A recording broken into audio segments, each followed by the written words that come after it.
불포화 지방산과 포화 지방산의 차이는 우리 몸의 에너지 대사에 큰 영향을 미칩니다. 마치 자동차가 다양한 연료를 사용하듯이 우리 몸도 에너지원으로 탄수화물과 지방을 사용합니다. 아침에 일어나서 무엇을 섭취하느냐에 따라 우리 몸의 에너지 대사 방식이 결정됩니다. 탄수화물을 섭취하면 당을 기반으로 한 에너지 대사가 활성화되지만 지방을 섭취하면 지방을 에너지원으로 사용하는 대사 경로가 활성화됩니다. 특히 지방을 주요 에너지원으로 사용할 때는 탄수화물 섭취를 조절해야 합니다. 지방과 탄수화물을 동시에 많이 섭취하면 몸은 더 빠르게 에너지를 사용할 수 있는 탄수화물을 우선적으로 사용하려고 합니다. 체지방을 줄이고 싶은 경우 저탄수화물 고지방식이나 간헐적 단식을 시도해 볼 수 있습니다. 이러한 식사 방식은 체지방을 에너지원으로 사용하도록 돕습니다. 탄수화물, 특히 정제된 탄수화물을 과다하게 섭취할 경우 우리 몸은 더 많은 음식을 요구하는 신호를 보냅니다. 이는 포만감을 조절하는 호르몬인 렙틴과 그렐린의 작용과 관련이 있습니다.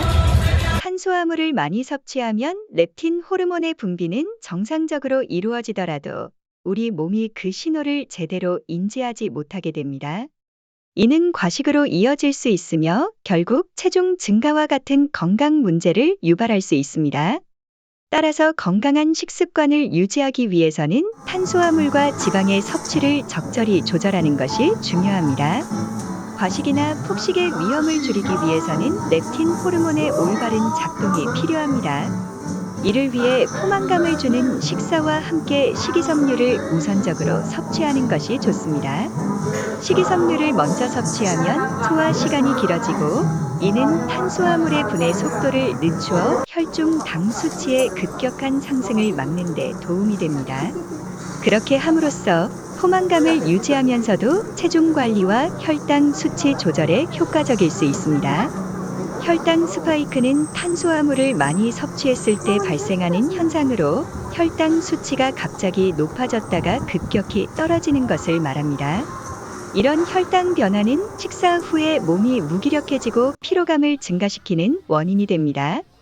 특히 달콤한 음료나 디저트를 섭취하면 단기적으로는 기분이 좋아질 수 있지만 장기적으로는 피로도가 증가하고 췌장에 부담을 줄 수 있습니다. 따라서 심신의 안정을 위해 탄수화물 섭취를 줄이고 식이섬유와 건강한 지방을 우선적으로 섭취하는 것이 좋습니다. 당질 제한식은 탄수화물 섭취를 줄이는 식단으로 크게 3가지 접근 방법이 있습니다. 첫째, 전체 탄수화물의 섭취량을 줄이는 것입니다. 이는 혈당 관리와 체중 조절에 도움이 됩니다. 둘째, 정제된 탄수화물 대신 복합 탄수화물을 섭취하는 것입니다. 이는 혈당 수치의 급격한 상승을 방지하고 포만감을 더 오래 지속시킵니다. 셋째, 식사 시 식이섬유를 포함하는 식품을 우선적으로 섭취하는 것으로 이는 소화 속도를 늦추고 혈당 수치의 안정성을 높이는 데 기여합니다. 이러한 접근 방법들을 통해 건강한 식습관을 유지하고 몸의 균형을 맞추는 데 도움이 될 것입니다. 당질 제한식에는 3가지 기본적인 접근 방법이 있습니다. 기초 방식은 저녁 식사에서 탄수화물을 줄이는 것입니다. 표준은 하루에 2끼 중 1끼만 탄수화물을 섭취하고 슈퍼는 모든 식사에서 탄수화물을 제한합니다. 이러한 방식은 특히 혈중 당 수치가 높거나 당화혈색소 수치가 높은 경우에 유용할 수 있습니다. 당화혈색소는 혈관 내에 당이 얼마나 꾸준히 유지되는지를 보여주는 지표로 이 수치가 높다면 당질 제한식이 건강에 도움을 줄 수 있습니다. 저 개인적으로도 기초 방식을 시도해 보았는데 저녁에 탄수화물을 줄임으로써 체중 감량에 도움이 되었습니다. 또한 몸이 덜 피곤해진 것을 느꼈습니다. 고기를 먹을 때 탄수화물을 줄이고 식이섬유 섭취를 늘리며 지방 섭취를 적절히 조절하면 포만감을 느끼고 군것질 욕구도 줄어듭니다. 한국인의 경우 김치는 빼놓을 수 없는 음식인데 김치와 함께 목살, 소고기류, 버섯, 고구마 등을 함께 섭취하면 식이섬유가 콜레스테롤 수치를 조절하는 데도 도움이 됩니다.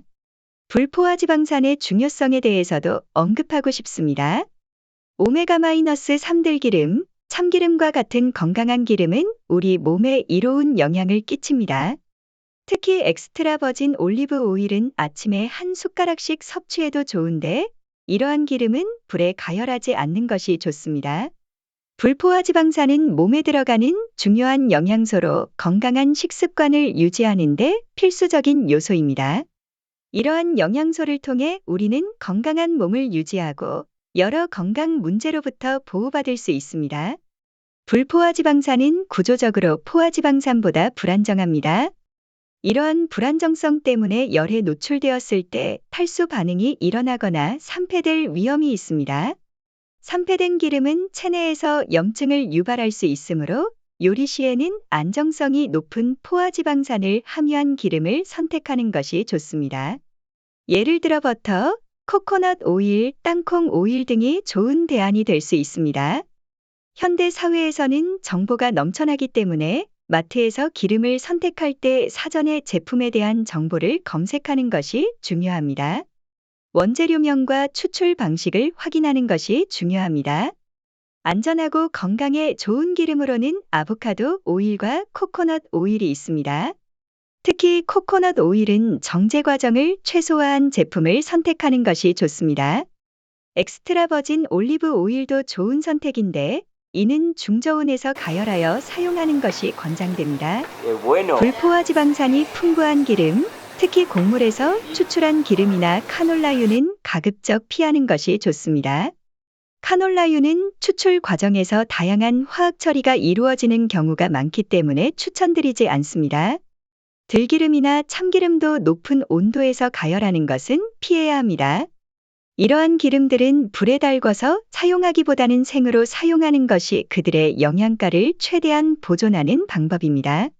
올바른 기름 선택과 사용법은 우리 몸의 건강을 유지하고 영양소의 이점을 최대한 활용하는 데 중요한 역할을 합니다.